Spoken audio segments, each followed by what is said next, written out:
Have you ever had a reaction to something that, when you look back, just feels, well, a little childish? Like a sudden burst of anger, or getting completely overwhelmed, or needing someone's approval way too much? Well, today, we're going to dive deep into a really powerful psychological idea that might just be the key to understanding all of that, healing your inner child. So let's start with this. I want you to think about a quiet moment, when all the noise of the world just kind of fades away, and it's just you and your thoughts. Do you ever feel like there's a faint, sad voice deep inside? Maybe it's not a real voice, but a feeling, a whisper that only you can hear. And here's the thing. That voice isn't just you being dramatic. The pain that's behind it could actually be the real root cause of your anxieties, your self-sabotaging habits, and all those struggles in your relationships that just seem to keep happening over and over again.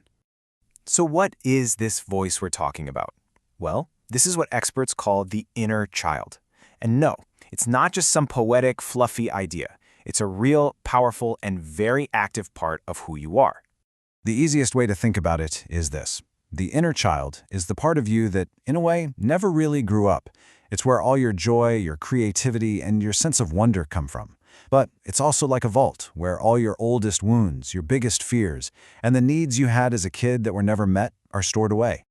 You know how it is. As we get older, we're told we need to be mature, we need to be responsible. And in that whole process, we learn to just push this inner child down. We lock its voice and its needs away, thinking that if we just ignore it, it'll disappear. But that's not how it works, right? Ignoring a wound doesn't heal it. It just gets worse. Okay, so where do these deep wounds even come from in the first place? You might be surprised because it's usually not from one big dramatic event. It's often from something a lot more common and a lot more subtle.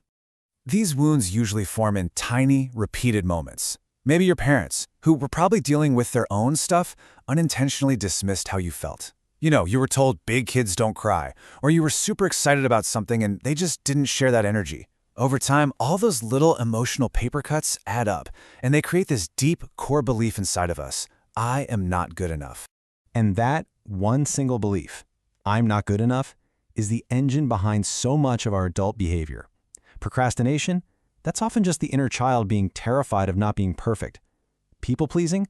That's the child inside who is still desperate for the approval it didn't get. And addictions or unhealthy relationships? So often they're just ways we try to numb that old, nagging pain. So, because of that original wound, a constant battle gets set up inside our heads. It's a fight between two very powerful, very different voices that end up controlling how we act and what we feel. Think of it like this. On one shoulder, you've got the critical parent. That's that nagging inner voice that is always judging you, always telling you you're not good enough. It thinks it's protecting you, but it's really just making the wound deeper. But on the other shoulder, you have the nurturing parent. This is the calm, wise, and loving adult voice that we have to learn to build up. It doesn't criticize, it offers compassion. And this is absolutely crucial, so I really want you to hear this. You don't need someone else to come and save you. You don't have to wait for anyone to fix you. The real healing happens when you learn how to become that nurturing parent for yourself. You have the power to give your inner child everything it's been missing. Okay, so this all sounds great, but how do we actually do it? How do we start talking to this inner child that we've been silencing for years? Well, there's a surprisingly simple and seriously powerful technique you can try, like right now. Here's what you do. Get a piece of paper and a pen. With your dominant hand, the one you normally write with, which represents your nurturing parent, just write down a gentle question, something like, hey, how are you really feeling today? Then, and this is the key part, switch the pen to your non-dominant hand and just let it answer. That's your inner child talking. Now, I know it's going to feel a little strangely at first, but this technique is incredibly effective. And why? Because it lets you bypass your logical, critical brain and opens up a direct line to your subconscious, to your real, unfiltered emotions. There's actually some really cool brain science behind this. See, your dominant hand is mostly connected to the left side of your brain. That's the logical, analytical, get things done side. But your non-dominant hand? It's more connected to the right side of your brain, the home of emotion, creativity, and intuition. So this simple exercise literally lets you have a conversation between two different parts of yourself. When you start doing this work, it's about more than just feeling a little better. It's about completely shifting how you see your own life.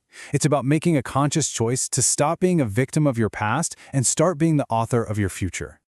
And ultimately, it all comes down to a choice. You can stay in the victim role, which is all about blaming other people, feeling powerless, and just replaying that same old sad story. Or you can choose to be the hero. The hero takes responsibility. They acknowledge the pain of the past, for sure, but they take back their power and decide to write a new story starting right now. And that is really the heart of all of this. Look, you can't go back and change what happened to you. Nobody can. But you can 100% change the power it has over you today. You can give yourself the love, the safety, and the approval you've always been looking for right here, right now. So at the end of the day, healing isn't about erasing your past. It's about rewriting your story with you as the hero. It's about you picking up the pen and deciding what happens next.